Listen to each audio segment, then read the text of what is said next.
మనకి ఇక్కడ అర్థమవుతుందని చెప్పేసి ప్రజలు మాట్లాడుతున్నారు.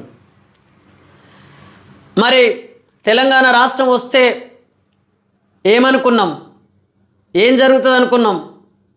తెలంగాణలో ఒక్క రైతు కూడా ఈ కరెంటు ప్రమాదం ద్వారా చనిపోవడానికి వీల్లేదని మాట్లాడారు కదా. మరి ఈ ఒక్కరోజే 5గురు నా తెలంగాణ బిడ్డలు చనిపోయినరు కదా. ఈ చావులు మీ నిర్లక్ష్యం వల్ల జరుగుతున్నాయా, లేదా కావాలని మీరు వాళ్ళని చంపాలని చూస్తున్నారా? నా ప్రజలకు సమాధానం చెప్పాల్సిన అవసరం ఉన్నది. ఎందుకంటే మీరు మీ కుటుంబ సభ్యులు లేకపోతే మీ బంధుమిత్రులు చనిపోయినప్పుడు మీరు చూపే ప్రేమ అనేక గ్రామాల్లో గ్రామీణ ప్రాంత వాసులు కానీ లేదా రైతాంగం కానీ కూలీలు కానీ నా తెలంగాణ బిడ్డలు చనిపోతున్నప్పుడు ఎందుకు ఆ